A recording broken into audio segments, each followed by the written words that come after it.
नमस्कार दोस्तों। जिसका मुझे था इंतजार वो घर ही आ गई, वो घर ही आ गई। यह मैं इसलिए यह गीत गुनगुना रहा हूँ और ये गीत इसलिए गुनगुनाने का भी मन कर रहा है कि जिस चीज़ को लेकर मैं पिछले कई दिनों से लगातार ये कह रहा हूँ कि बिहार में राजनीति के आधार का धूर जो है, वो आधार जो है वो जातीय जनगणना है। इसी के आधार पर बिहार में राजनीति हो रही है और वो बात आज सत्य हो गई है। आज जातीय जनगणना की रिपोर्ट आई है और इस रिपोर्ट ने यह तय कर दिया है कि बिहार में जाति से इतर राजनीति करना नामुमकिन है। और वो जाति की राजनीति ही है, वो जातीय समीकरण ही है जिसके आधार पर नेता अपने बयान तय करते हैं, चाहे वो लोकतंत्र का मंदिर हो या रैली हो या पब्लिक डोमेन में कहीं भी वो भाषण दे रहे हो या उनका बॉडी लैंग्वेज हो। आज हम इसी का विश्लेषण करने जा रहे हैं क्योंकि मैं लगातार इस बात को अपने हर वीडियो में कहता हूं और आप मेरे वीडियो को देख सकते हैं। लगातार मैं कहते आया हूं कि यह जातीय समीकरण ही है जिसके आधार पर, और जातीय जनगणना की रिपोर्ट सरकार के पास है, उसी के आधार पर सरकार जो है लगातार यह बयान दे रही है। यह बयान यूं ही नहीं आ रहा है, इस बयान के बहुत मायने हैं।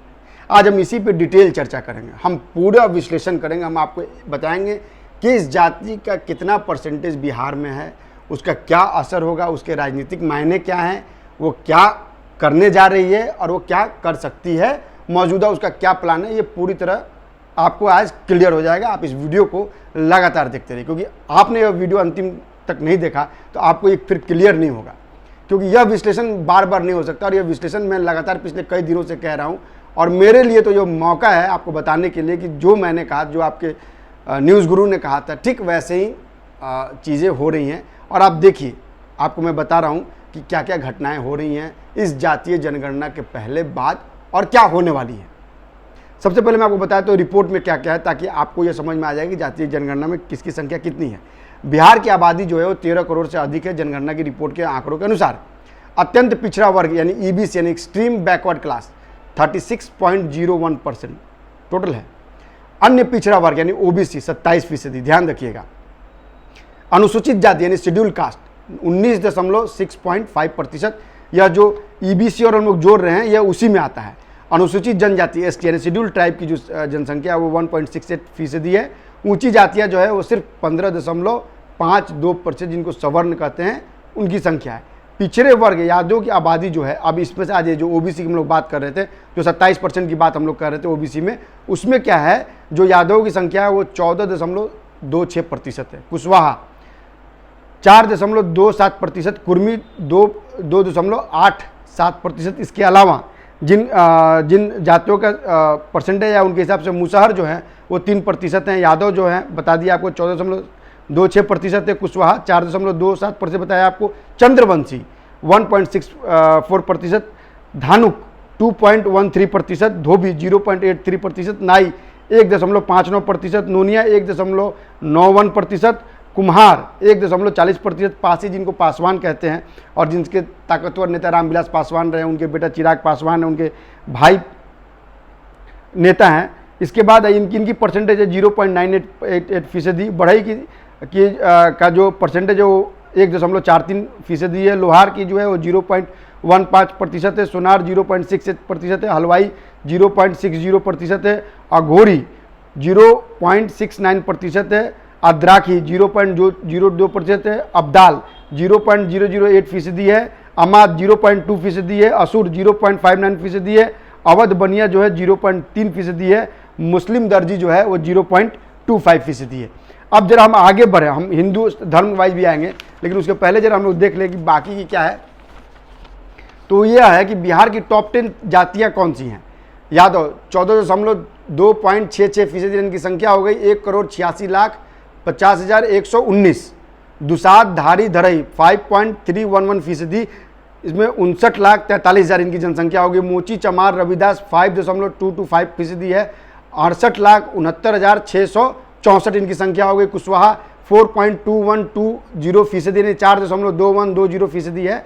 55,06,113 इनकी जनसंख्या हो गई।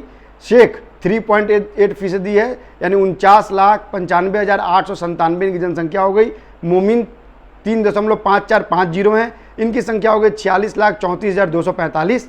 ब्राह्मण 3.3 6575% है, 47,81,280। राजपूत 3.4505% है, 45,10,773। मुसहर जो हैं वो 3.0827% है, जिनकी संख्या 40,35,787 हो गई। और कुर्मी जो हैं वो 2.8785, 37,62,969 इनकी संख्या हो गई। अब जरा हम धर्म वाइज कर ले जो अभी की रिपोर्ट, और फिर उसकी तुलना हम करेंगे कि पिछली जनसंख्या 2011 में क्या थी। हिंदू समुदाय कि अभी जो मौजूदा जनसंख्या वो 8.9% है, मुस्लिम की 17.7% है, ईसाई की 0.05% है, सिख की 0.1% है, बौद्ध की 0.8% है, जैन की 0.096% है और अन्य धर्म 0.12% है। अब जरा हिंदू मुस्लिम वाली आप जरा वो देखिए कि हिंदू समुदाय की जनसंख्या जो है 8.9% है और 17.7% जो है वो मुस्लिम की संख्या है। अगर आप 2011 की जनगणना को मानेंगे तो उसके हिसाब से हिंदुओं की जनसंख्या थी 82.7% और मुसलमानों की संख्या थी 16.9%। यानी हिंदुओं की संख्या घटी है, मुसलमानों की संख्या बढ़ी है। अब जरा राजनीति की हम बात करते हैं, जो हम राजनीति की बात करें उसको जरा समझना और उसको अपने से आकलन करना बेहद जरूरी है। अगर आपको याद हो तो मैं लगातार अपनी इस वीडियो में बार बार आपको बताता रहा कि बिहार की राजनीति जो है वो विकास की तो राजनीति ही है, लेकिन जाति से इतर राजनीति यहाँ संभव नहीं है। और जो लोग बिहार को करीब से जानते हैं, जो लोग जानते हैं समझते हैं, उनको यह पता होगा कि 2005 में जब नीतीश कुमार की सरकार बनी थी, राबड़ी देवी और लालू यादव से उबकर जनता ने नीतीश कुमार को वोट, सभी जातियों ने मिलकर एनडीए को वोट दिया था। उस समय नीतीश कुमार बीजेपी के साथ थे और जब वोट दिया था तो यह तय हुआ था कि अब जो है विकास की बयार जो है विकास के आधार पर यह वोट होगा और अगली सरकार भी बीजेपी की बनेगी अगर ये लोग विकास करते हैं तो। लेकिन नीतीश कुमार यह जानते थे कि इससे सिर्फ लॉ एंड ऑर्डर की दुहाई देकर सिर्फ एक टर्म जीता जा सकता है, क्योंकि उस समय जंगल राज था बिहार में, लोग त्रस्त थे लॉ एंड ऑर्डर से। अब क्या हुआ, नीतीश को यह पता था कि सिर्फ एक टर्म इससे जीता जा सकता है और नीतीश राजनीति के माहिर हैं। उन्होंने एक नई महादलित पिछड़ा, अति पिछड़ा एक दो समुदाय को कलेक्ट किया, उसमें अपनी पैठ बैठाई और वो जानते थे कि इसी के आधार पर वो चुनाव लड़ सकते हैं, जीत सकते हैं और आने वाले कई सालों तक वो बिहार में राज कर सकते हैं। और ये जनसंख्या जो अभी आई है उसने यह आंकड़े साबित कर दिए कि जो नीतीश की जो सोची समझी चाल थी, नीतीश को यह पता था कि इनके आंकड़े क्या हो सकते हैं, संभावना पर्याप्त थी उनको और उनकी राजनीति इस मानने में परफेक्ट बैठती है। अब इसकी इतर जरा समझिए कि जब जिस यादव की संख्या 14 कुछ फीसदी है और मुस्लिमों की संख्या 17 कुछ फीसदी है, जो लगातार बढ़ी भी है, आप ये सोचिए कि इन दो वाई समीकरणों के बावजूद आरजेडी जो है वो हार गई। वो इसलिए हार गई कि सारे लोग कॉन्सोलिडेट हो गए, सवर्ण जातीय कॉन्सोलिडेट हो गई, अति पिछड़ा पिछड़ा महादलित दलित सब कॉन्सोलिडेट हो गए और तब जाके नीतीश कुमार को बम्पर 140 से कुछ ज़्यादा सीटें मिली थी और वो फिर सरकार वहाँ बनी बिहार में और वो लगातार चल रही थी। लेकिन अब देखिए, लालू यादव को यह पता था कि उनकी पकड़ सिर्फ एमवाई पर यानी मुस्लिम और यादव पर है। सवर्ण जातियाँ जो हैं वो उनको पसंद नहीं करती, उनकी पार्टी को पसंद नहीं करती हैं, इसलिए। और उसकी वजह यह है कि लालू यादव कहा भी करते, लालू यादव खुलेआम चैलेंज करते थे भूरा बाल हटानी, बहुत से भूमियार, र से राजपूत और बहुत से ब्राह्मण, ल से लाला यानी कास्ट को। और इन टॉप 10 में देखिए आप भूमियार तो कहीं यहाँ दिख ही नहीं रहा है, ब्राह्मण तो बहुत ही परसेंटेज कम आपको दिखा, राजपूतों की परसेंटेज बहुत कम दिखी आप। तो लालू यादव इस बात को भली भांति समझते थे, इसलिए उन्होंने नीतीश का साथ, उनको पता है कि नीतीश के साथ अगर उनको मिल जाए तो फिर उनकी जीत पक्की है, सुनिश्चित है, फिर वो हारेंगे नहीं।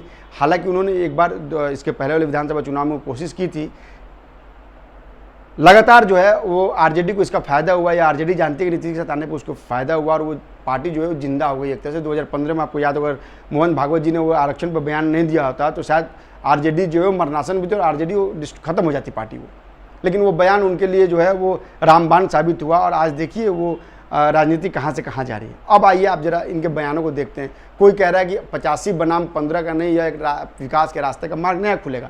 तो क्या जिनकी संख्या मान लीजिए 63% जहाँ जनसंख्या, क्या उनको 63% आरक्षण दे दिया जाए? मान लीजिए आपने 100% आरक्षण दे दिया, क्या 100% रोजगार उनको मिल जाएगा क्या? और यहीं पे बात समझ में आती है कि इस महागठबंधन को, इस आईएनडी अलायंस को यह पता था कि बिहार की जनगणना क्या होगी। इसीलिए राहुल गांधी ने, जब महिला आरक्षण बिल पास हो रहा था तो राहुल गांधी ने ओबीसी की बात छेड़ी थी। उनको पता था कि ओबीसी की संख्या जो है पर्याप्त मात्रा में बिहार में, और यह एक जातीय राजनीति का एक बहुत बड़ा संकेत था, यह मायने था। और उसके बाद से फिर मनोज झा का यह ठाकुर कविता का पढ़ना और उसके बाद से ठाकुर का उग्र, राजपूतों का उग्र होना, यह सब संकेत कर रहा है कि इसकी राजनीति जाति से इतर नहीं हो सकती है और इसका कार्ड जबरदस्त जो है आगे खेलने जा रही है। अब मैंने आपको बताया था कि आगे इम्पैक्ट क्या हो सकता है। आगे इसका इम्पैक्ट यह हो सकता है कि जो दूसरी पार्टियां जो आने वाले विधानसभा चुनाव में ओबीसी कार्ड को जबरदस्त खेलने वाली हैं और इसके आधार पर यह निर्णय करेंगे कि भाई कि ओबीसी को कंसोलिडेट करने की कोशिश करेंगी। सवर्ण बनाम ओबीसी अति पिछड़ा, और सवर्ण की आप संख्या देख लीजिए कितने बिहार में 15.5% जो है वो सवर्ण जातियां हैं। अब आप अगर कंसोलिडेट भी हो जाते हैं तो आप सोचिए कि क्या कोई पार्टी इससे जीत सकती है? नहीं जीत सकती है। लिहाजा जातीय समीकरण को आधार मानकर अगर आप अपनी रणनीति नहीं बनाते हैं तो ये तय मानिए कि आपके विकास पर भी आपको जीत मिलने वाली नहीं है। इसके इतर आप देखिए, आपके प्रधानमंत्री भी ओबीसी कैटेगरी से आते हैं और लगातार ओबीसी के लिए योजनाओं के लिए बात करते हैं। और मैं आपको एक बात और बताऊं, मैं आगे इस पर मैं एक बात और बताऊँ आपको। ये मेरा खुद का अनुभव, जब 2000 अभी एक चुनाव में जब कवर कर रहा था उत्तर प्रदेश विधानसभा का, तो मैंने देखा कि जो ओबीसी और जो मुस्लिम समुदाय है, खासकर पसमंदा मुसलमान, वो बीजेपी की तरफ बहुत आकर्षित है। बीजेपी की योजनाओं से उनको बहुत लाभ हुआ है, क्योंकि उनकी योजनाएं टॉप से लेकर बॉटम जो भी उसके लिए आता था उसको योजनाएं उनका लाभ मिला है। मैं खुद यही जेवर, यूपी के जेवर में गया था जहां सबसे बड़ा एयरपोर्ट बनने जा रहा है। मैं वहां गया था, मुझे एक मुस्लिम फैमिली से मुलाकात हुई। मुस्लिम फैमिली ने मुझे कहा कि अगर अन्य योजना नहीं होती तो हमारा परिवार जिंदा ना रहता, हम बच नहीं पाते। उनकी बेटी कहती है मुझे कि अगर यह सरकार ऐसी नहीं आती तो शायद आज जो मैं स्कूटी लेके कॉलेज जाती हूँ पढ़ने के लिए, मैं अपने घर से भी पहले नहीं निकल पाती थी 6 बजे शाम के बाद। वैसे ही एटा में भी लोग मुझे महिलाएं मिली, लोग मिले जिन्होंने बताया कि उनको कितना रिलैक्स फील होता है, उनको कितना मतलब वो कितने बेधड़क बेखौफ जो है वो घूम रहे हैं, अपने विचारों को रख रहे हैं। अब जब जातीय समीकरण पर राजनीति होगी तो आपको याद होगा कि जातीय राजनीति के आधार पर ही लालू यादव और राबड़ी देवी ने 15 साल से ज़्यादा शासन किया और बिहार की स्थिति क्या हुई, ये सबसे कोई इससे इतर नहीं है। और मैं खुल के कहता हूँ, मैं पत्रकार हूँ, मैं 22-23 साल से राजनीतिक पत्रकारिता कर रहा हूँ, मैंने बहुत करीब से देखा है। यह यकीन मानिए कि अगर जाति के आधार पर इस तरह से वोटिंग हुई, जिस तरह से जनगणना की रिपोर्ट आई है, तो आप यकीन मानिए वो दिन दूर नहीं जब जंगल राज वापस आएगा। क्योंकि आप ये देखिए कि बिहार की जनता जो है वो विकास की राजनीति चाहते हैं, विकास की राजनीति को लोग पसंद कर रहे हैं। अग्रिम जातियाँ आप देखिए, सरकारी जितनी भी योजनाएं हैं सबका लाभ जो है वो निचले तबके को मिल रहा है।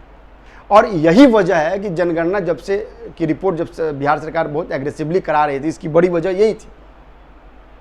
और अब इसके आधार पर लोक लुभान योजनाएं आएंगी, आरक्षण की नई श्रेणी गढ़ी जाएगी और तब जो है इसको ये लोग वोट में तब्दील करने की कोशिश करेंगे। लेकिन मैं आपको एक बात बता दूं, जो मेरा अपना अनुभव है और जो मैं जितना जानता हूं, मैं ये मानता हूं कि इसी रिपोर्ट के आधार पर नीतीश को यह पता था कि यह बहुत बड़ा खेल होने वाला है। नीतीश ने एनडीए से पासा बदला, महागठबंधन में आए, लेकिन नीतीश ने इससे भी एक बड़ी चाल चल दी है। उन्होंने पीएम योजना लॉन्च कर दी है, पिछड़ा और मुसलमान अल्पसंख्यक 10 लाख गारंटी योजना दी जा रही है उनको। तो नीतीश भी कहीं ना कहीं जातीय समीकरण को समझ रहे हैं बहुत अच्छी तरह, और नीतीश से ज़्यादा जातीय समीकरण कोई नहीं समझ सकता है। लिहाजा यह माना जा रहा है कि अगर एनडीए के कोर वोटर को अगर उनको आकर्षित करना है तो उनको एनडीए के साथ आना पड़ेगा। इसीलिए बार बार कहा जा रहा है कि जो इनकी संख्या, जिस जाति से ये बिलोंग करते हैं नीतीश कुमार, उसको खुद ही टॉप 10 में नहीं है, तो उनको सपोर्ट किसका मिलेगा? अगर अग्रिम जाति को सपोर्ट ना मिले, बाकी बैकवर्ड का सपोर्ट ना मिले उनको, तो अगर अग्रिम जाति सपोर्ट नहीं करे तो फिर नीतीश की राजनीति कहाँ जाएगी? लिहाजा इसी आधार पर बार बार कहा जा रहा है कि नीतीश का जो मूवमेंट है वो एनडीए की तरफ होना मस्ट है, वो जा सकते हैं, इसकी संभावना पर्याप्त है। क्योंकि अग्रिम जातियाँ और खासकर ओबीसी और पिछड़े मुसलमान, अति पिछड़े मुसलमान हैं जिनको पसमंदा मुसलमान कहा जाता है, वो बीजेपी के कोर ग्रुप में हैं। जो मेरी अपनी रिपोर्ट है वो ये मान के चलिए आपके मुसलमान में जो पिछड़े वर्ग है वो बीजेपी की तरफ इंक्लाइंड हैं। तो लिहाजा अगर वो मूवमेंट होता है, जो अंदर का खेल अगर सामने आता है, तो यकीन मानिए आने वाले समय में यह जातीय समीकरण भारी भी पड़ सकता है। क्योंकि जातीय जनगणना में आपने उनके स्टेटस, उनकी गाड़ी, उनका परिवार, उनके बंगले, इसकी संख्या आप भले ही कह रहे कि आपने रिकॉर्ड की, लेकिन आपको उसने सार्वजनिक रूप से आपने उसको दिखाया नहीं है। इसलिए मैं बार बार कह रहा हूं कि इस जातीय जनगणना को समझना बेहद जरूरी था। जो मैंने आपको समझाया जातवाई और इसका इम्पैक्ट क्या होगा, ये मैंने आपको पूरी अच्छी तरह से बताया। आप हमारे वीडियो को लाइक कीजिए, सब्सक्राइब कीजिए और शेयर कीजिए, क्योंकि हमारा वीडियो आप तक पहुँचे यही मैं चाहता हूँ और ज़्यादा से लोग इसको देखें। और मैं फिर कह रहा हूँ कि आपके न्यूज़ गुरु की खबर जो है सबसे सटीक हुई। मैंने कहा था कि जातीय जनगणना के आधार पर यह बयानबाजी हो रहा है, सबको ये पता है कि इसका इम्पैक्ट क्या होगा, क्योंकि ये रिपोर्ट सरकार के पास थी और सरकार जानती थी कि किसकी संख्या क्या है, किसको लुभाना है, किसको नाराज़ करना है। और आप देखिए वही बात आ गई, ठाकुर कविता क्यों आई, इसी पे है ना। तो आपको इसको समझना होगा। लेकिन मैं फिर भी कह रहा हूँ, यह जातीय जनगणना कहीं आरजेडी और जेडीयू पे कहीं भारी ना पड़ जाए, या कहीं अग्रिम और ओबीसी में जो खासकर जो उच्च ओबीसी में जो धनी हैं, जो इकोनॉमिकली स्ट्रांग हैं, अगर वो बीजेपी की तरफ मूव करते हैं तो यह जनगणना की रिपोर्ट इनके लिए भारी भी पड़ सकती है। आप हमारे वीडियो को लगातार देखिए, शेयर कीजिए और कमेंट भी जरूर कीजिए, क्योंकि आपके कमेंट जरिए मालूम पड़ता है कि आप हमारी खबरों को लेकर कितनी दिलचस्पी से देखते हैं और आपकी राय क्या है, ये सबसे इंपॉर्टेंट होता है। नमस्कार।